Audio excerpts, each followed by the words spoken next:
The fragile calm over the Red Sea shattered when the commercial vessel Magic Seas was struck in a sophisticated attack.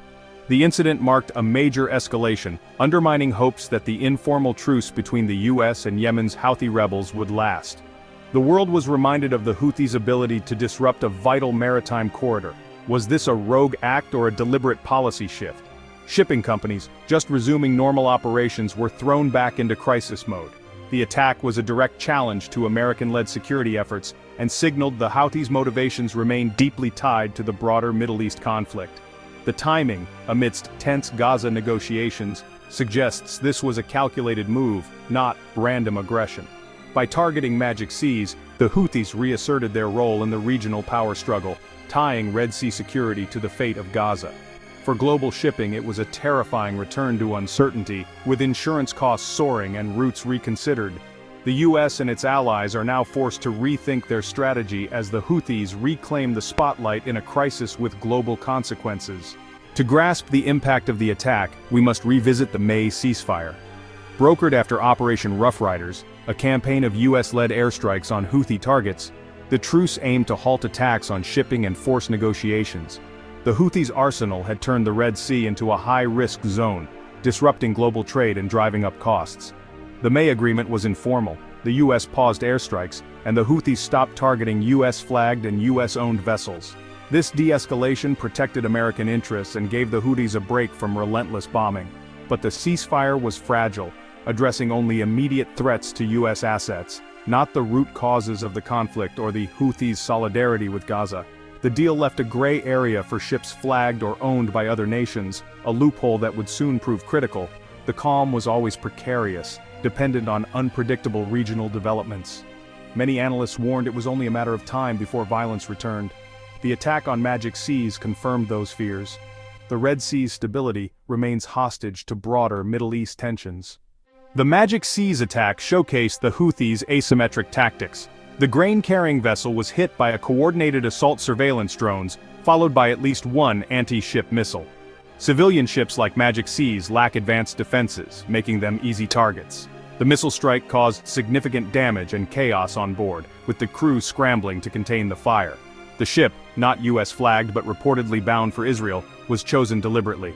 The Houthis claim their blockade targets any vessel linked to Israel, aiming to inflict economic pain and demonstrate their reach. This attack was a message. Their commitment to Gaza overrides any informal truce.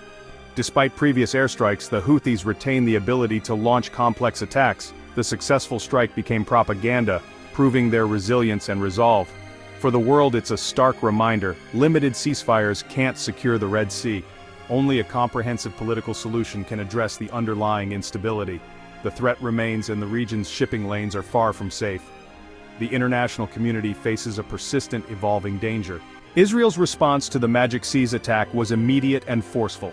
Within hours, Israeli jets struck Houthi positions near Hodeidah, a key launch site for missiles and drones.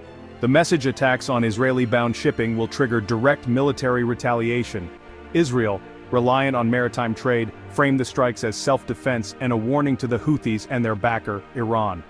This overt response marks a strategic shift. Israel is now willing to project power far beyond its borders. The strikes were not just about one ship, they were a signal to the entire region. But this escalation carries risks, potentially drawing Israel into a broader conflict and complicating US-led diplomacy. The US and Israel share goals but may differ in approach, and unilateral action could upset the fragile balance.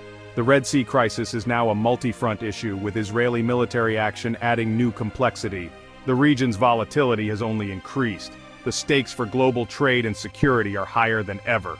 The Houthis quickly claimed responsibility, framing their attack as support for Gaza. They argue their Red Sea campaign is a moral duty, not piracy, aimed at pressuring Israel to end its war and allow aid into Gaza. The Houthis insist the Magic Seas attack didn't violate the US ceasefire since the ship wasn't American-flagged or owned. This legalistic stance lets them avoid direct conflict with the US while continuing their campaign against Israeli-linked shipping. By tying their actions to Gaza, the Houthis boost their legitimacy at home and across the region. Critics, however, see them as Iranian proxies exploiting the Gaza war to advance their own power. The attacks hurt global commerce and regional economies with little real benefit for Palestinians. The Houthis' campaign is as much about their own survival and influence as it is about Gaza. The Houthis exploit a key feature of global shipping: flags of convenience.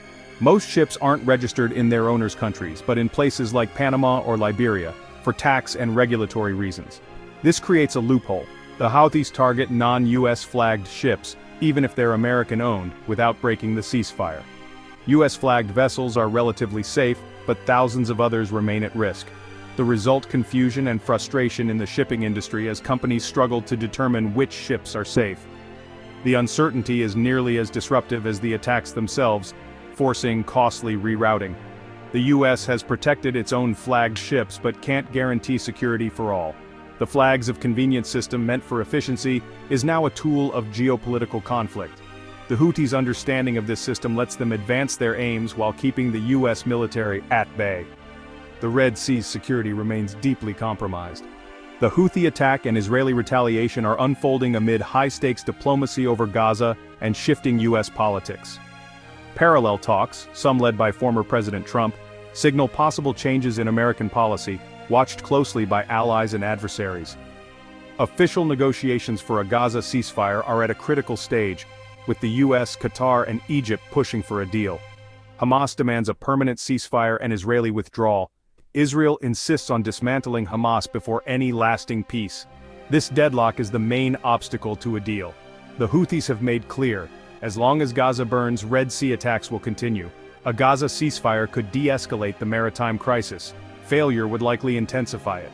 The fate of global trade through the Red Sea may be decided not at sea, but at negotiating tables in Cairo, Doha, and Washington. The region's future and the world's hangs in the balance. The next moves in Gaza will ripple across the seas.